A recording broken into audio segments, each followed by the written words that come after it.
Vamos a continuar en nuestro estudio en Filipenses. Acompáñame al capítulo 2, por favor, de Filipenses.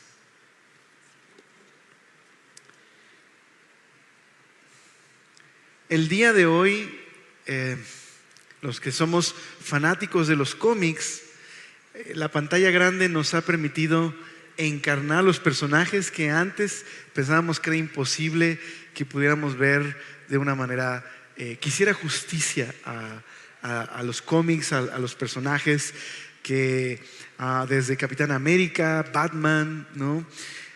Son los héroes de una generación y una cultura. No sé si a ustedes simpatizan con alguno. Mi favorito es Batman, pero no sé cuál sea tu favorito, o si tienes algún favorito, o si tienes algún héroe. Pero estamos en una generación donde las películas de héroes, de superhéroes, están pues por todos lados. ¿Cómo eran los héroes en la época de Jesús? ¿Cómo se concebía a los superhéroes de ese tiempo? Bueno, hay dos personajes emblemáticos. Uno de ellos es Alejandro Magno, el hombre que, según una leyenda, en su balcón lloraba a los 22 años porque no había nada más por conquistar.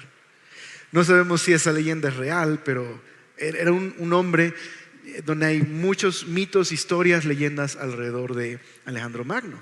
Pero era un modelo de un héroe. El otro sería, en el tiempo de Jesús, un hombre venerado, César Augusto. Un hombre que a través de su habilidad política y militar trajo fin a la guerra civil que había en Roma y estableció la famosa Pax Romana, un gobierno de orden y paz que algunos incluso consideraban divino a César Augusto, un hijo de los dioses, alguien que fue adorado junto a la gloria de Roma. Este era el modelo de un líder, este era un héroe, un hombre con fuerza, con energía, con la capacidad de imponer su voluntad.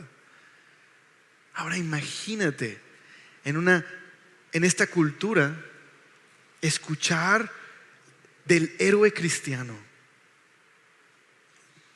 un hombre que su coronación es el momento de mayor humillación. Un hombre que, como la pintura, si en algún momento quieres buscar esta pintura o la conoces, hay muchas representaciones de esta famosa frase en latín, esse homo, he aquí el hombre. Es la escena cuando Pilato presenta a Jesús. ¡Hey, aquí está su rey! Y está con el rostro ensangrentado, una corona de espinas, un manto púrpura, burlándose los soldados de las pretensiones de que Jesús era el rey. Y sin embargo, en los evangelios, la crucifixión es el momento donde Jesús está siendo exaltado. Es el momento, el clímax del relato, la exaltación del rey, del Mesías, del Señor. Qué contracultural a la imagen de César Augusto, a la imagen de Alejandro Magno. Marcos 10 dice en el verso 42 al 45, pues ni aún el Hijo del Hombre, una expresión hebrea para hablar del Mesías, el Rey, vino para que le sirvan, sino para servir a otros y para dar su vida en rescate por muchos. En el contexto en el que Pablo está escribiendo esta carta a los filipenses viven en una ciudad que es básicamente una pequeña Roma. Son ciudadanos libres. De hecho, si tú nacías en Filipos, automáticamente tú tenías la ciudadanía romana. Eres una ciudad libre. Y por lo tanto es una ciudad que valora, que pone en alto los valores de esa cosmovisión del momento, que enaltecen e idolatran el poder, el orden, la fuerza. Y ahí está esta comunidad cristiana adorando al Mesías, a su rey, uno que fue ejecutado bajo la ley romana y crucificado como un criminal. Pero ellos le llaman Señor. Pablo está invitando a los filipenses a recordar que esta historia que ellos habían escuchado, que habían abrazado, que habían memorizado, también tenía que ser la historia de la cual ellos debían participar todos los días. La cruz no solo tendría que estar en las canciones que cantaban en sus reuniones, tenía que ser el patrón de vida de cada creyente, en sus relaciones entre ellos y en sus relaciones con los demás. Por eso Pablo les había enseñado cómo se modela la vida cristiana y se participa de la historia del Evangelio. Pablo les dijo: porque para mí el vivir es Cristo y el morir ganancia. Pero Pablo estaba dispuesto a quedarse más con ellos por amor a los filipenses y a que su vida tuviera provecho en el crecimiento de la iglesia. Él estaba participando del Evangelio. En la semana pasada, el capítulo 2 está ligado inmediatamente a la exhortación de la semana pasada. En los últimos versículos, desde el 27, Pablo exhorta a los filipenses a mantenerse unidos frente a la persecución. Y esto es lo que les dice. Yo quiero recordar esos versos del capítulo 1, pero en una versión sencilla. Pablo les dice a los filipenses: sobre todo, deben vivir como ciudadanos del cielo, comportándose de un modo digno de la buena noticia acerca de Cristo. Entonces, sea que vuelva a verlos o solamente tenga noticias de ustedes, sabré que están firmes y unidos en un mismo espíritu y propósito, luchando juntos por la fe, es decir, la buena noticia. No se dejen intimidar por sus enemigos de ninguna manera. Pues a ustedes, mira, escucha esto, pues a ustedes se les dio no solo el privilegio de confiar en Cristo, sino también el privilegio de sufrir por Él. Estamos juntos en esta lucha. Eso es participar del Evangelio. Lo que está en el centro de la historia cristiana es la humillación de nuestro Dios. Y eso se convierte en el patrón de vida, en nuestras relaciones, en las decisiones que tomamos, en nuestras relaciones para con los de afuera. El patrón es la humillación y exaltación de Jesús. Por eso el capítulo 2 es el corazón de la carta. En especial un himno que leeremos en un momento más se convierte en esos lentes que los filipenses tienen que ponerse para que vean toda la vida a partir de esta historia que han creído y que también tienen que participar de ella. Sufrir por Cristo era una manera de abrazar el Evangelio. ¿Eso qué significa? Que el Evangelio no tiene que ser algo que solamente memorizo en mi cabeza. No solo es una doctrina que me aprendo. El Evangelio es una historia de la cual tú y yo participamos. Por eso la pregunta del día de hoy, el reto del día de hoy es: ¿estoy permitiendo que esta historia remodele mi vida, reestructure mi vida bajo este patrón? Esa es la pregunta que hoy tenemos que hacernos, que considerar. Si en mis relaciones en casa, con mi familia, la cruz está en el centro. ¿Les parece si oramos? Señor, gracias por este tiempo que nos permites meditar en tu palabra. Por favor, háblanos y transforma nuestras vidas. Confróntanos, Señor, anímanos, consuélanos a través de ella. Te lo pedimos, por favor, en el nombre de nuestro Salvador Jesús. Amén. Ok, verso 2, perdóname, capítulo 2, verso 1, conecta directamente con la exhortación a la unidad. Manténganse unidos frente a quienes los persiguen, para que den testimonio. Capítulo 2, manténganse unidos para que entre ustedes la manera de vivir corresponda al Evangelio, corresponda a que han creído en el Evangelio. Dice el verso 1, por tanto, si hay alguna consolación en Cristo, si algún consuelo de amor, si alguna comunión del Espíritu, si algún afecto entrañable, si alguna misericordia. La manera en la que Pablo presenta estas o afirma estas realidades de la vida cristiana, el consuelo, la misericordia, la comunión en el Espíritu, la consolación, en realidad están en forma de preguntas retóricas. Es como si Pablo se parara frente a nosotros y nos preguntara: querida familia, ¿existe consuelo en Jesús? ¿Hay algún consuelo en tener una relación con Jesús? ¿Qué dicen? ¿Es verdad? ¿Hay consuelo en Él? ¿Hay esperanza en Él? ¿Hemos tenido algún consuelo en su amor? ¿Su amor nos ha consolado? Sí. ¿Tenemos alguna comunión en el Espíritu? ¿Hemos participado de la vida de Dios por medio de la fe? ¿Su Espíritu vive en nosotros? ¿Esto es verdad? Lo es. ¿Hay algún afecto entrañable? Es decir, Dios nos ha amado entrañablemente y por lo tanto nos da su amor para amar entrañablemente a otros. ¿Esto es verdad? Lo es. No los noto muy convencidos, pero lo es, ¿verdad? ¿Y hay alguna misericordia? ¿Hemos sido objetos de la bondad y el amor de Dios? Así es.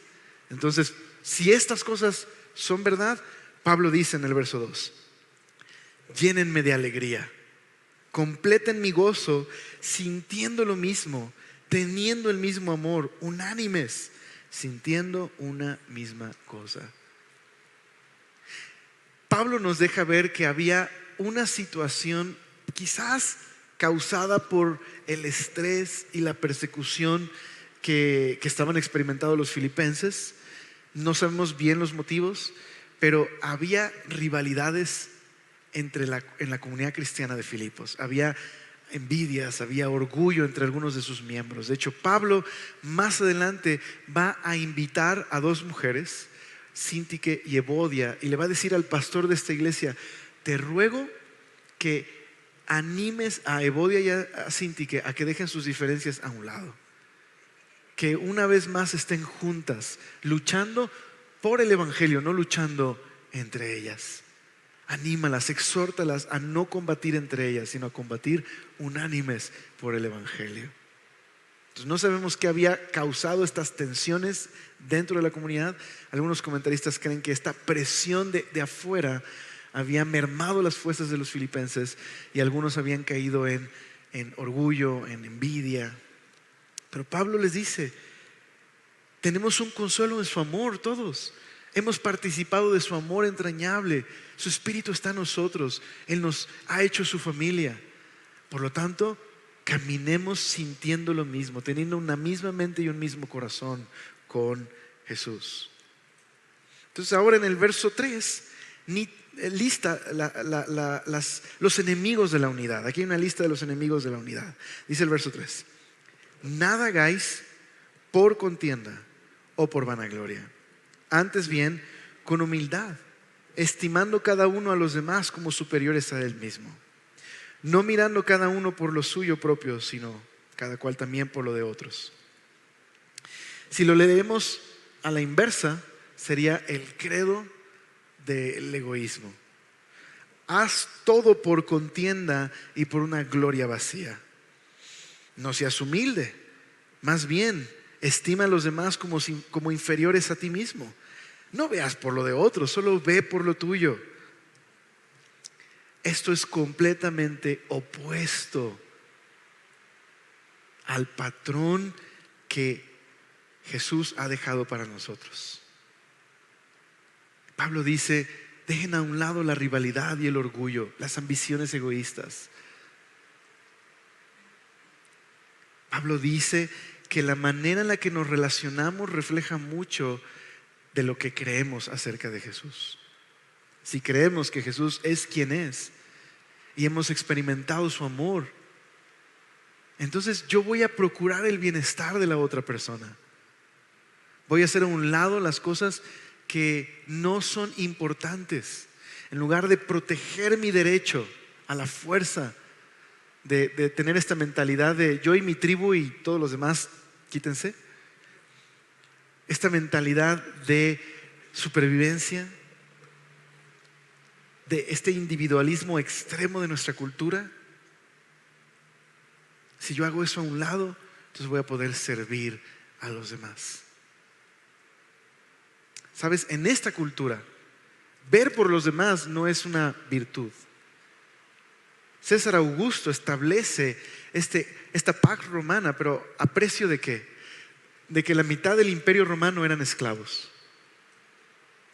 Su salvación, Su ciudadificación era literal oprimir a otros y anexarlos al imperio.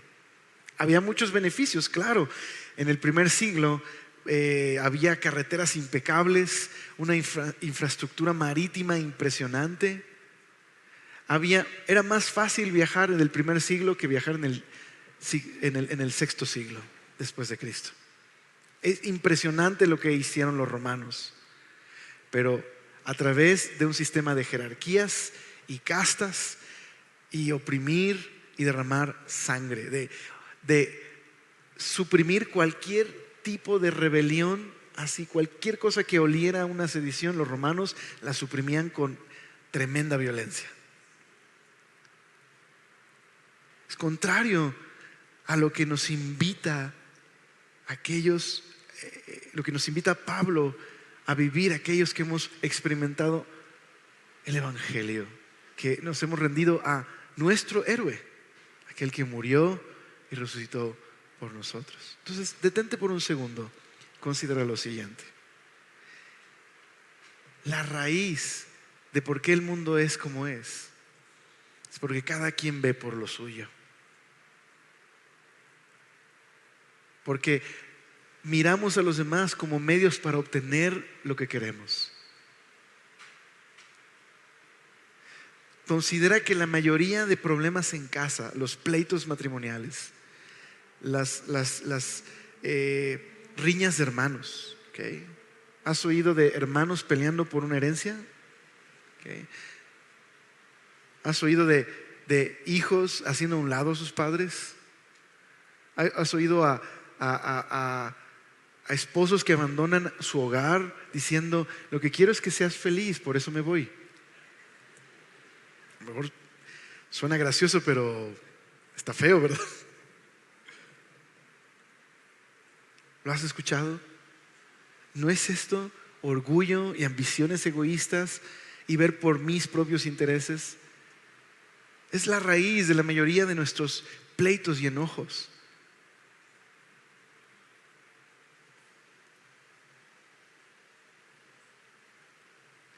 Pablo entonces presenta un ejemplo de cómo tratar a los demás como superiores, de cómo ver por los intereses de los demás. Y está justo en el verso número 5, es esta historia que es la gran historia de salvación, resumida en una canción, en un poema. Dice el verso 5: haya pues en vosotros este sentir que hubo también en Cristo Jesús. Pablo apela a lo siguiente: tengan la misma manera de pensar que hubo en Jesús, tengan su misma manera de pensar, su mismo corazón. Este himno es probablemente de las primeras canciones que los cristianos entonaban en las iglesias. Es un himno que Pablo incorpora en esta carta. No sabemos si él lo escribió o lo recibió, pero lo que sabemos es que es el credo de los más viejitos que tenemos. Esto lo memorizaban los cristianos en el primer siglo, lo cantaban, lo ponían en práctica. Y Pablo está citando probablemente este credo que los filipenses han memorizado, que conocen. Es como si les dijera: no solo tienen que estar aquí, tienen que vivirlo. Este himno es un descenso y un ascenso. Mira, vamos a leer la primera parte. Dice el verso 5: haya pues en vosotros este sentir que hubo también en Cristo Jesús, el cual, siendo en forma de Dios, no estimó el ser igual a Dios como cosa a que aferrarse. Lo que Pablo está diciendo acerca de Jesús es que Jesús, antes de la encarnación, en su estado preexistente, compartía la igualdad con Dios y la gloria de Dios.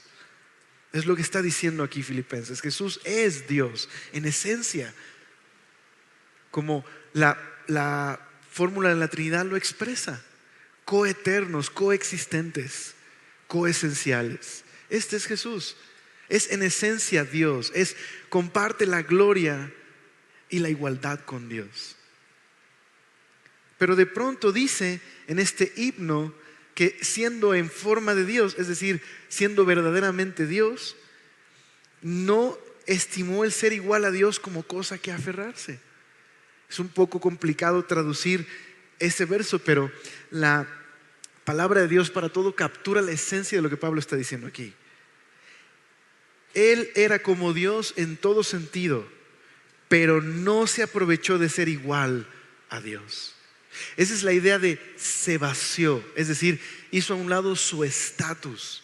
No se aprovechó del privilegio de ser igual a Dios y de compartir la gloria misma de Dios. No se aprovechó, no lo usó para su propio beneficio, sino hizo a un lado su estatus y se humilló. Algunos comentarios bíblicos creen que en esta primera parte del himno Pablo está comparando a Jesús con Adán. Adán tenía un gran privilegio. Fue creado a imagen de Dios, creado con el privilegio de representar a Dios en el mundo y gobernar bajo la autoridad de un Dios bueno y justo. Pero Adán se aprovechó de su privilegio, trató de ser más de lo que Dios le estableció. Trató de ser su propio Dios, definiendo el bien y el mal a su manera. Y es así como la humanidad se corrompió, y ese es el resultado de la historia humana. Seres humanos, gobernantes, tratando de establecer su propia definición del bien y el mal a expensas de los demás. Pero Jesús no hizo esto, siendo Dios e igual a Dios y compartiendo la gloria misma de Dios. No se aprovechó de su privilegio. Dejó a un lado su estatus y se humilló. Miren lo que dice ahora en este descenso. Continúa. Verso 7. Sino que se despojó a sí mismo, tomando forma de siervo, hecho semejante a los hombres, y estando en la condición de hombre, se humilló a sí mismo, haciéndose obediente hasta la muerte y muerte de cruz.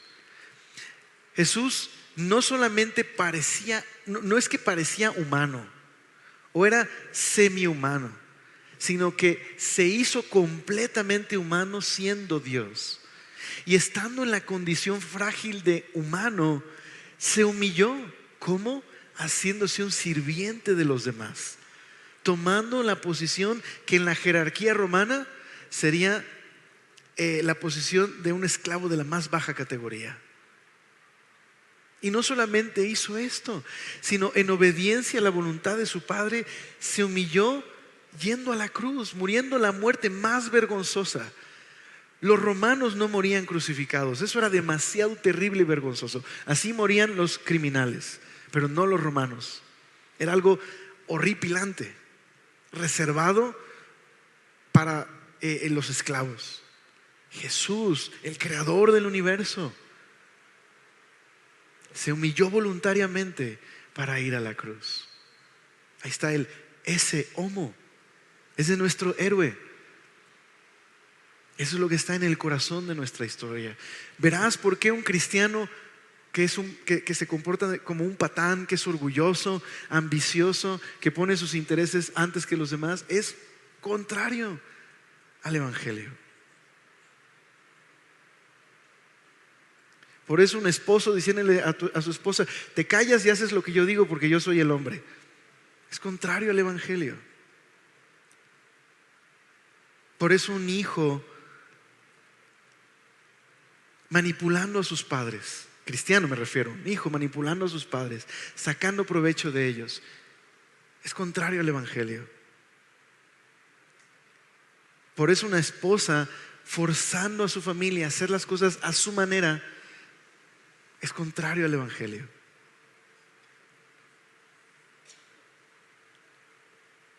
Por eso hijos que no agradecen lo que han recibido de sus padres, que no trabajan, que quieren recibir todo.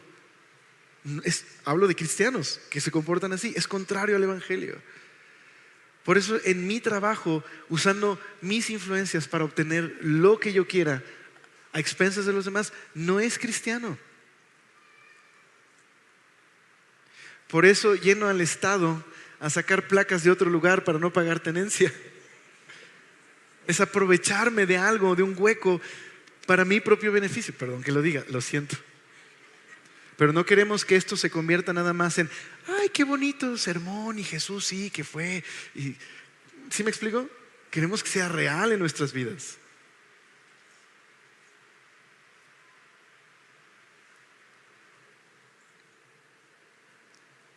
Esta es la historia de la cual cantamos, proclamamos, pero también participamos de ella. Pero el Señor no dejó a Jesús en la tumba. Por su obediencia al Padre le exaltó. Mira su ascenso en el verso número 9. Por lo cual Dios también le exaltó hasta lo sumo y le dio un nombre que es sobre todo nombre, para que en el nombre de Jesús se doble toda rodilla de los que están en los cielos y en la tierra y debajo de la tierra. Una forma poética de decir en cualquier rincón del universo. Toda lengua confiese que Jesucristo es el Señor, para gloria de Dios Padre. El único y verdadero Señor por encima de todo Señor. Pablo está citando otro pasaje del Antiguo Testamento, es Isaías 45, pero en realidad es una serie de capítulos que yo te recomiendo mucho leer, que es desde el capítulo 41 hasta el capítulo 55-56, en el que Dios está hablando del rescate de su pueblo, del exilio en Babilonia, y está presentando una figura que se conoce como el sirviente del Señor, que es el Mesías, es Jesús. Y en el capítulo 45 el Señor está dando este mensaje a Israel que va a ir al exilio, y les está diciendo algo sorprendente. Dios un día va a rescatar a su pueblo de Babilonia. Sí, los envió a Babilonia por su pecado, pero Dios planea rescatarlos y lo va a hacer de la manera que nadie se imagina. Dios va a levantar a un rey pagano llamado Ciro, el persa, quien a través de su reinado destronará a Babilonia y el pueblo regresará a su tierra. Todo el capítulo se repite una y otra vez: yo soy Dios, no hay nadie más. Soy el único Señor. Todo lo demás son parodias. Hay un solo Dios, soy yo. Soy el único camino de salvación. De hecho, Isaías 45 dice: todos los otros dioses son pedazos de madera que alguien cortó y que en su engaño llama dioses. Hay un solo Dios, soy yo. ¿Y sabes cómo termina ese poema en Isaías 45? Hay un solo Dios y soy yo, y un día toda rodilla se doblará delante de mí y toda lengua confesará que soy el Señor. Pablo está tomando ese pasaje y está diciendo: es Jesús. Aquí está. Este pasaje, por lo tanto, cumple dos propósitos importantes para nosotros como cristianos. Por un lado, nos está enseñando quién es Jesús y su identidad. Él es Dios. Él es el Rey de Gloria. Él es el Salvador. No hay otro Dios ni otro Salvador sino Él. Dios es tanto el Padre como el Hijo, como el Espíritu. Aquí está Jesús, coronado y exaltado por encima de todos. Pero una segunda cosa, se convierte en un ejemplo para nosotros de lo que es vivir como cristianos. Yo quisiera aclarar esto. No es solamente un ejemplo moral. No es simplemente, mira qué bonita historia acerca de Jesús, nos inspira a ser humildes. Es más que un ejemplo moral. Este es el patrón de vida de aquellos que han participado de la vida de Dios cuando han confiado en Jesús, y Jesús viene a vivir a ellos y se convierte en el Señor de sus vidas. Esta es nuestra vida ahora. Así es como tenemos que definir la vida a partir de la cruz. Esto es la vida cristiana. No ver por nuestros propios intereses, sino por el de otros. Mirar a los demás como superiores a nosotros. Hacer a un lado el orgullo y las rivalidades para amar y servir como Jesús. Una misma mente y un mismo corazón. Ahora, en el pasaje tenemos dos ejemplos de esto que encarna Timoteo y Epafrodito. Mira el verso 19, dice: espero en el Señor Jesús enviaros pronto a Timoteo, para que yo también esté de buen ánimo al saber de vuestro estado. Timoteo es un colaborador de Pablo que se convirtió en el primer viaje misionero de Pablo, y en el segundo se lo lleva. Y ahí está Timoteo apoyando a Pablo en la labor misionera. Y entonces Pablo dice que les va a enviar a Timoteo porque Pablo quiere saber cómo están los filipenses. Se los va a enviar. Así que dice esto de Timoteo, verso 20: pues a ninguno tengo del mismo ánimo, del mismo corazón, y que tan sinceramente se interese por vosotros, porque todos buscan lo suyo propio, no lo que es de Cristo Jesús. Pero ya conocéis los méritos de él, que como a hijo a padre ha servido conmigo en el evangelio. Así que a este espero enviaros luego que yo vea cómo van mis asuntos. Y confío en el Señor, que yo también iré pronto a vosotros. Porque Pablo, recuerda, está en una cárcel y por lo tanto no sabe todavía cuál va a ser el veredicto, pero les va a enviar a Timoteo. Entonces, ¿cómo encarna Timoteo el patrón de Cristo? A nadie tengo que se interese tanto por ustedes como yo me intereso por ustedes. A nadie tengo. Todos los demás buscan lo suyo.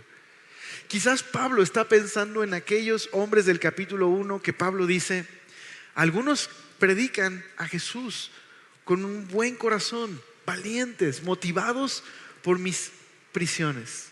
Otros predican a Cristo por envidia y lo hacen para añadirme aflicción. En fin, Cristo es predicado. Quizás está refiriéndose a ese tipo de personas que se aprovecha de sus privilegios, se aprovecha de su estatus, se aprovecha de lo que tiene para servir a sus propios intereses. Queremos ver un cambio en nuestra nación, ¿estás de acuerdo?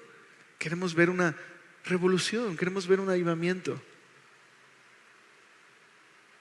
¿Qué mayor impacto puede haber en el mundo que una familia que se ama con el amor entrañable de Jesús y que puede tratar a los demás como superiores a ellos y ve por sus intereses?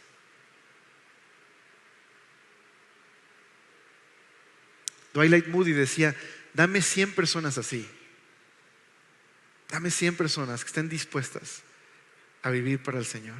Es suficiente para cambiar al mundo. 12 hombres, ¿verdad? Pusieron de cabeza al mundo. Lo que puede pasar en nuestros hogares si comenzamos a vivir de esta manera. Bueno, el otro ejemplo es Epafrodita. Epafrodito dice el verso número 25: mas tuve por necesario enviaros a Epafrodito, mi hermano y colaborador y compañero de milicia, vuestro mensajero y ministrador de mis necesidades, porque él tenía gran deseo de veros a todos vosotros, y gravemente se angustió porque habíais oído que había enfermado. Pues en verdad estuvo enfermo, a punto de morir, pero Dios tuvo misericordia de él, y no solamente de él, sino también de mí, para que yo no tuviese tristeza sobre tristeza. Así que le envío con mayor solicitud, para que al verle de nuevo os gocéis y yo esté con menos tristeza. Recibidle pues en el Señor con todo gozo y tened en estima a los que son como Él, ¿no? Esos deberían ser nuestros héroes verdaderos. Gente así.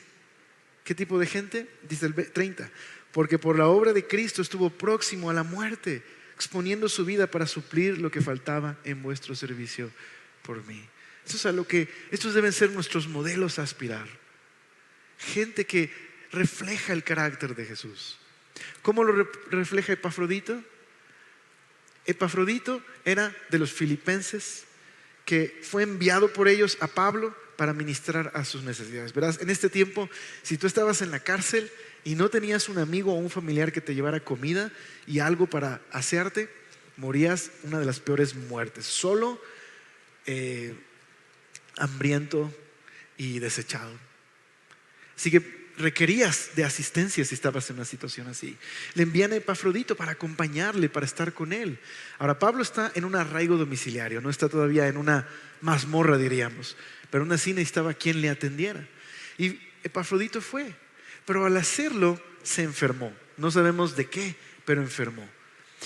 Y arriesgó su vida, su salud, por cuidar de Pablo. Estuvo tan enfermo que dice Pablo que oraba a Dios para que no muriera Epafrodito y no tuviera más tristeza. Pero lo sorprendente es que Epafrodito en su enfermedad no estaba preocupado por él. Le preocupó que los filipenses se enteraron de que él estaba enfermo y que eso iba a causarles tristeza. Yo no sé cómo reaccionas cuando tú te enfermas, pero a mí me da gripe y yo llamo a mi esposa y a mi hijo y les digo: traigan el testamento, por favor. Papi, nada más tienes gripa. Pero cuando nos enfermamos, ¿verdad? Queremos que nos atiendan, queremos que nos apapachen, ¿no? Nos ofendemos así si no nos atienden. Epafrodito no está preocupado por él, está preocupado por los demás.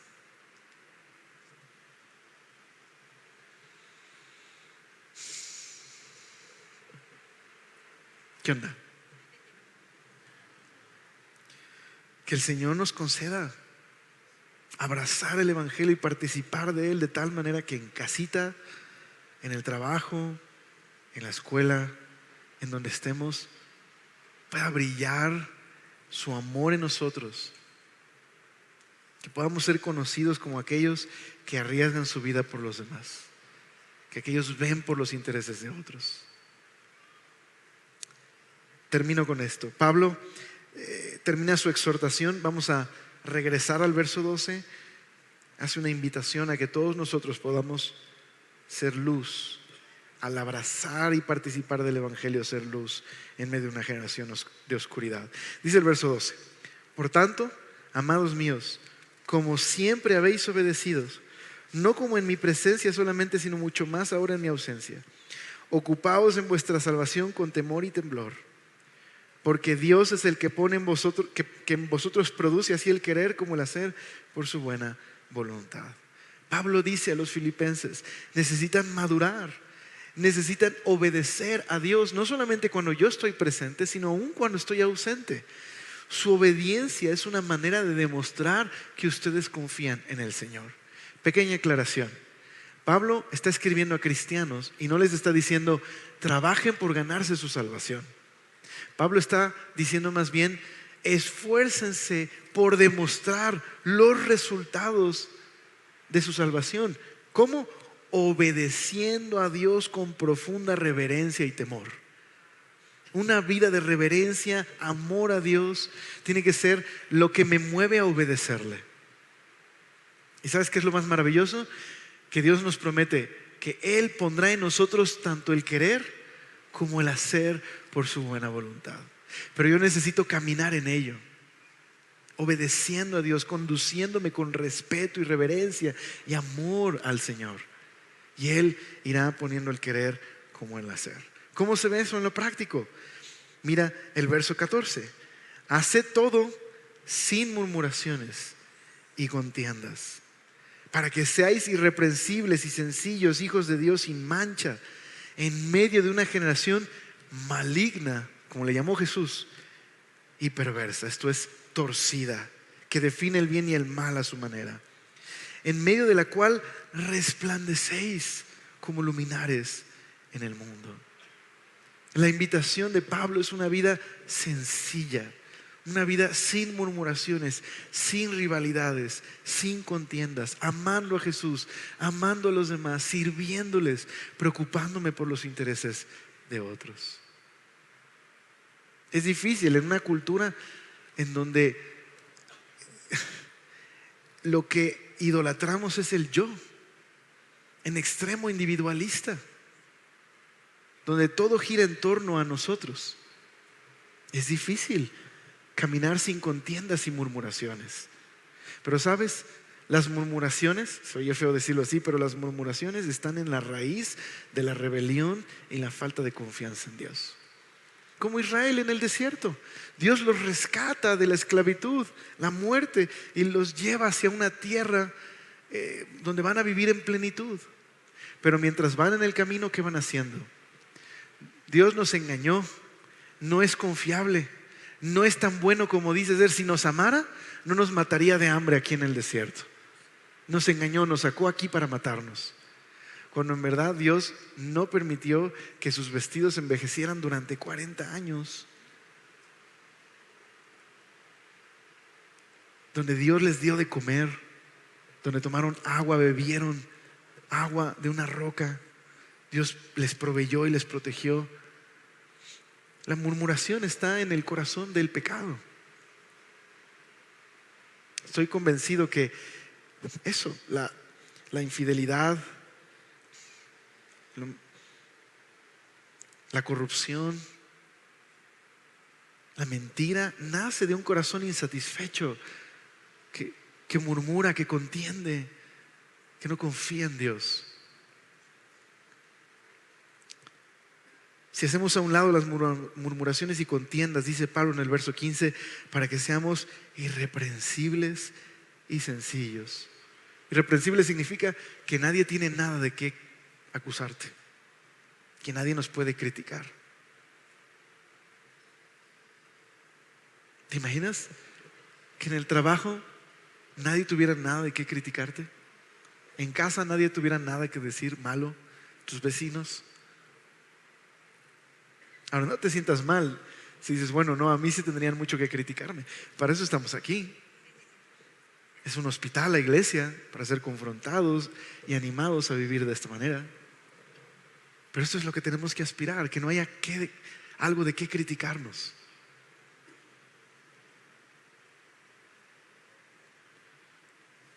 Y entonces vamos a ser luminares, luces, faros de luz. Dice el 16, asidos de la palabra de Cristo. Esto es manteniéndola en alto, como si fuera una antorcha, para que en el día de Cristo, el día que Dios llame a cuentas al mundo y establezca un reino de paz y justicia, ese día, Pablo dice, yo pueda gloriarme de que no he corrido en vano ni he trabajado en vano. Y aunque sea derramado en libación sobre el sacrificio y servicio de vuestra fe. La libación es el vino que le echaban a un sacrificio que se evaporaba al momento.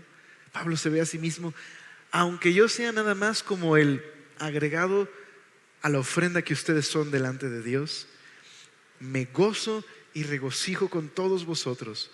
Asimismo gozaos y regocijaos también vosotros conmigo. No hay gozo verdadero en una vida de egoísmo, de orgullo, de rivalidades, de contiendas. No hay gozo. Las circunstancias difíciles en este mundo pueden llevarnos a ser personas quejumbrosas, a competir entre los demás, porque nuestro mundo es competitivo. Acumulamos recursos, como dice Francis Schaeffer, porque vivimos en una época de la afluencia. Es decir, identificamos nuestro valor en base a lo que tenemos.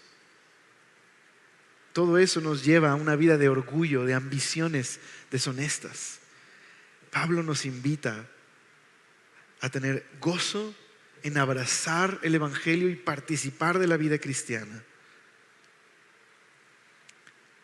Así que tomemos un tiempo para reconocer cualquier cosa que esté obstaculizando el vivir de esta manera, teniendo la misma manera de pensar que Jesús.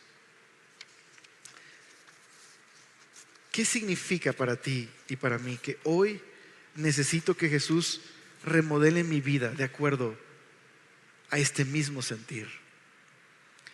Quizás esto representa que tengas que llamar a una persona con la que has sido orgulloso y pedirle perdón.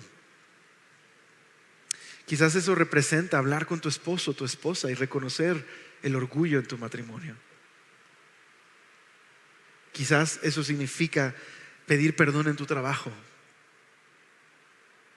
Quizás eso significa el día de hoy reconciliarte con un hermano aquí en la iglesia. Perdóname.